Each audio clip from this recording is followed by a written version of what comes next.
નિમણૂક ત્યાં નિવૃત્તિ યોજના કચ્છમાં નિષ્ફળ થવાની ભીતિ 1 થી 8 ધોરણમાં 2300થી વધુ શિક્ષકોની ભારે ઘટ કચ્છ જિલ્લામાં શિક્ષણ ક્ષેત્રે ગંભીર સ્થિતિ સર્જાઈ રહી છે। રાજ્ય સરકાર દ્વારા દુર્ગમ અને સરહદી વિસ્તારોમાં શિક્ષકોની ઘટ દૂર કરવા માટે અમલમાં મુકાયેલી નિમણૂક ત્યાં નિવૃત્તિ યોજના કચ્છમાં નિષ્ફળ જાય તેમ જણાઈ રહ્યું છે। 1 થી 8 ધોરણ સુધી 2300થી વધુ શિક્ષકોની ઘટ જોવા મળતા સરકારી શાળાઓની શિક્ષણ વ્યવસ્થા પર સીધી અસર પડી રહી છે। આ મુદ્દે જિલ્લા પંચાયત પ્રમુખ શ્રી જનકસિંહ જાડેજા દ્વારા સરકાર સમક્ષ રજૂઆત કરવામાં આવી હતી। તેમણે જણાવ્યું કે આ યોજના અંતર્ગત કચ્છ સહિતના વિસ્તારોમાં 2500થી વધુ શિક્ષકોની નિમણૂક કરવાની જાહેરાત કરવામાં આવી હતી। યોજનાના પ્રારંભિક તબક્કે આશરે 1200 જેટલા ઉમેદવારોએ ફોર્મ ભરી પસંદગી મેળવી હતી અને તેમને વિવિધ શાળાઓમાં ફરજ સોંપવામાં આવી હતી। પરંતુ નિમણૂક બાદ થોડા જ સમયગાળામાં 37 જેટલા શિક્ષકોએ રાજીનામું આપી પોતાના વતન પરત ફરતા શિક્ષણ વિભાગમાં ખળભળાટ મચી ગયો છે। રાજીનામાના મુખ્ય કારણોમાં સ્થાનિક ભાષાની મુશ્કેલી, રહેઠાણની અસુવિધા અને પરિવારથી દૂર રહેવાની મજબૂરી સામે આવી રહી છે। આંકડાઓ મુજબ 1 થી 5 ધોરણમાં હાલમાં માત્ર 370 શિક્ષકોની ફાળવણી છે, જ્યારે વાસ્તવિક જરૂરિયાત સામે આશરે 1500 શિક્ષકોની ગંભીર ઘટ છે। તેવી જ રીતે 6 થી 8 ધોરણમાં 500 શિક્ષકો કાર્યરત છે, પરંતુ અહીં પણ લગભગ 800 શિક્ષકોની અછત વર્તાઈ રહી છે। શિક્ષકોની આ ભારે ઘટને કારણે અનેક શાળાઓમાં એક જ શિક્ષકને અનેક ધોરણો ભણાવવાની ફરજ પડી રહી છે, જેના કારણે વિદ્યાર્થીઓના અભ્યાસ પર નકારાત્મક અસર થવાની ભીતિ વ્યક્ત કરવામાં આવી રહી છે। વાલીઓ અને સ્થાનિક આગેવાનો દ્વારા શિક્ષણ વિભાગ સમક્ષ તાત્કાલિક નવી ભરતી તથા નિમણૂક ત્યાં નિવૃત્તિ યોજનાની સમીક્ષા કરવાની માંગ ઉઠી છે। હવે જોવું એ રહ્યું કે સરકાર કચ્છ જેવા દુર્ગમ વિસ્તારમાં આ યોજના સુધારી શિક્ષકોની નવી ભરતી કરશે કે કેમ? આપને પણ ખ્યાલ છે ને સૌ લોકોને ખ્યાલ છે કે કચ્છમાં શિક્ષણનો પ્રશ્ન ઘણા સમયથી ઘટનો પ્રશ્ન હતો।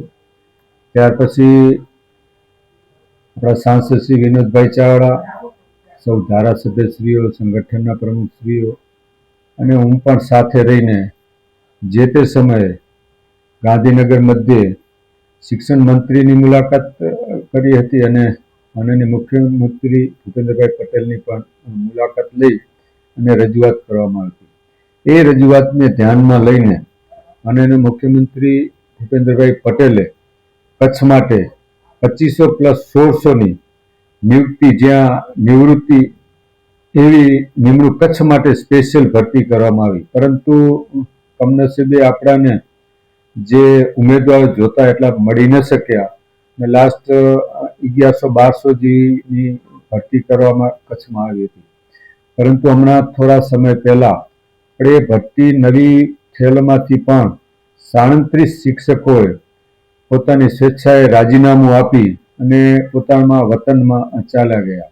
આ જ પરિસ્થિતિ જો જળવાઈ રહે તો કચ્છની શિક્ષણનો પ્રશ્ન ગંભીર થઈ શકે છે, જેના કારણે આ 2 દિવસ પહેલા પણ હું ખુદ ગાંધીનગર મધ્યે આપણા મંત્રી શ્રી ત્રિકમભાઈ છાંગા સાહેબ, પ્રભારી મંત્રી શ્રી કાંતિભાઈ અમૃતિયા, શિક્ષણ મંત્રી શ્રી નિધિબાબા જાડેજા અને આપણા મુખ્યમંત્રી શ્રી ભૂપેન્દ્રભાઈ પટેલ સાહેબનો રૂબરૂ મુલાકાત લઈ અને એમની પાસે રજૂઆત પણ કરવામાં આવી છે અને બધાએ પણ મને ખાતરી આપી છે કે ટૂંક જ સમયની અંદર આપણે જે આ કચ્છનો શિક્ષણનો જે પ્રશ્ન છે એનો આપણે હલ કરવા જઈ રહ્યા છીએ।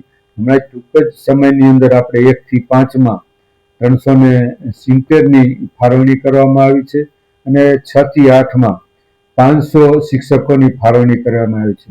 ટોટલ આપણી પાસે 1 થી 5માં 1500 શિક્ષકોની ઘટ છે, 6 થી 8માં 800, એટલે ટોટલ 2300ની ઘટ છે, જેમાં 870 તો ટૂંક સમયમાં જ કચ્છની અંદર ફાળવણી પણ કરવામાં આવી છે અને બાકીના જે પણ 1500-1600ની ઘટ રહેશે એના માટે પણ આપણે ગાંધીનગર મધ્યે રજૂઆત કરવામાં આવી છે। એના ઉપરાંત પણ અત્યારે બનાસકાંઠાની અંદર જે નવો જિલ્લો બનાસકાંઠામાંથી થરાદ જે બનાવવામાં આવ્યો, એ જિલ્લાની અંદર આપણા કચ્છમાંથી અલગ અલગ કેટેગરીના જે પણ અધિકારીઓ અને કર્મચારીઓની બદલી કરવા માટે આવી છે, જેના કારણે પણ કચ્છમાં ઘટનો પ્રશ્ન થયો છે। એની પણ રજૂઆત આપણે ગાંધીનગર મધ્યે કરવામાં આવી છે અને ટૂંક સમયની અંદર એ પણ ઘટ પરિપૂર્ણ કરવા માટે સરકારશ્રીએ ખાતરી આપી.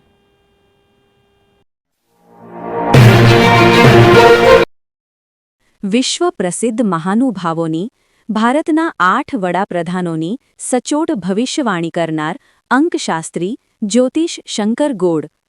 ભારતના વડાપ્રધાન ઇન્દિરા ગાંધીની વિજયની તથા અકાળી મૃત્યુની સચોટ ભવિષ્યવાણી કરનાર જ્યોતિષી. વડાપ્રધાન રાજીવ ગાંધીની વિજયની તથા અકાળી મૃત્યુની સચોટ ભવિષ્યવાણી કરનાર ભારતીય અંકશાસ્ત્રી. ભારતના વડાપ્રધાન શ્રી નરેન્દ્ર મોદી 2014માં વડાપ્રધાન બનશે અને લાંબો સમય શાસન કરશે અને 2024માં જીતની હેટ્રિક કરશે તેવી 12 વર્ષ અગાઉ સચોટ ભવિષ્યવાણી કરનાર વિશ્વના પ્રથમ ભારતીય અંક જ્યોતિષી. ભારતના જનરલ બિપિન રાવતના અકાળી મૃત્યુ. ભારતના જનરલ બિપિન રાવતની મુસાફરીની શરૂઆત બુધવારના અશુભ દિવસે રાહુકાળમાં થઈ, જેનું પરિણામ ભયંકર અશુભ આવ્યું. બિપિન રાવતનું અકસ્માતથી 12 જણા સાથે અકાળી મૃત્યુ થયું. ગુજરાતના મુખ્યમંત્રી વિજયભાઈ રૂપાણીનું અકાળી મૃત્યુ. અમદાવાદમાં ગુરુવારે બપોરે રાહુકાળમાં મુસાફરીની શરૂઆત થઈ. વિમાનમાં મુસાફરીમાં 300થી વધારે લોકો સાથે વિમાનમાં અકસ્માતમાં વિજય રૂપાણીનું અકાળી મૃત્યુ થયું. બુધવાર શનિવારના અશુભ દિવસે રાહુકાળમાં શુભ કાર્યની શરૂઆત ન કરવી. ભારતના 8 વડાપ્રધાનોની ભવિષ્યવાણી કરનાર જ્યોતિષીની સાચી સલાહ. અશુભ સમયે રાહુકાળથી બચો. મુહૂર્તકાળ પંચાંગ ઘરે બેઠા મંગાવો. સંપર્ક કરો જ્યોતિષી Shankar Gor, Tina house, Bhuj, Kutch. Mobile number 9906 02928.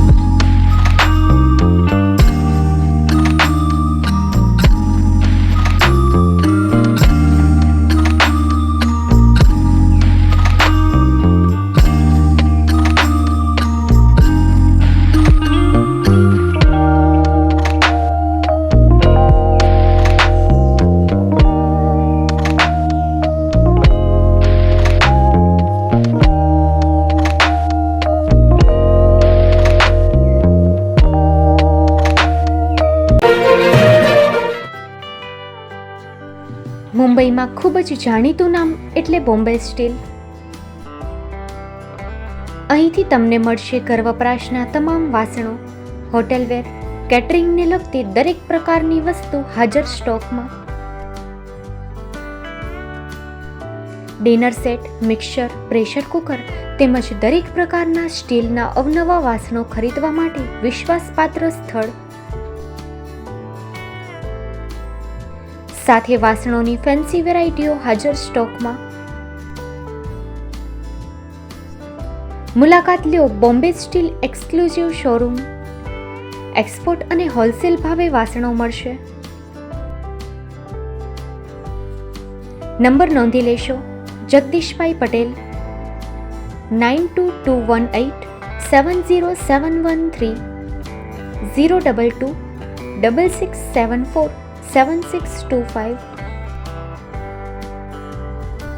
Maruti Jogde 9930864095.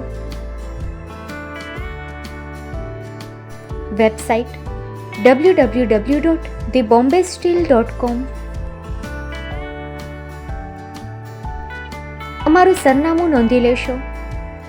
Bombay steel, shop number 16-18, Godiji building, Tamba Kanta, Payguni, Kalba Devi road, Mumbai 400003, Maharashtra.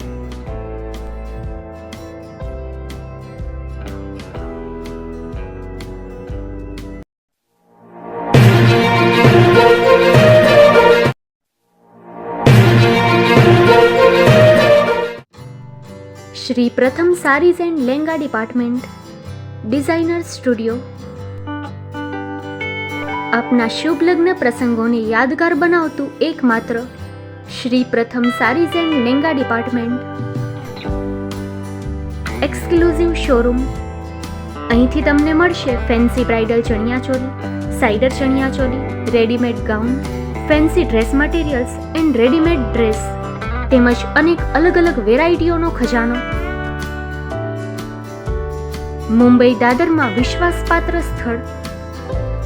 અમારું સરનામું નોંધી લેશો.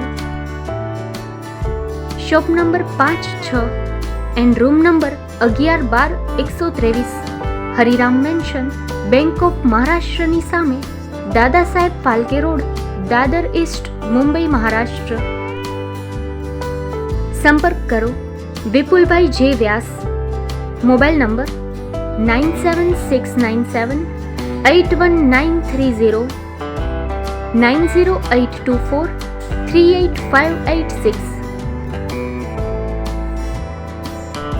તો તમે રાહ કોની જુઓ છો? આવો, તમારા પરિવાર અને મિત્રને પણ સાથે લઈ આવજો.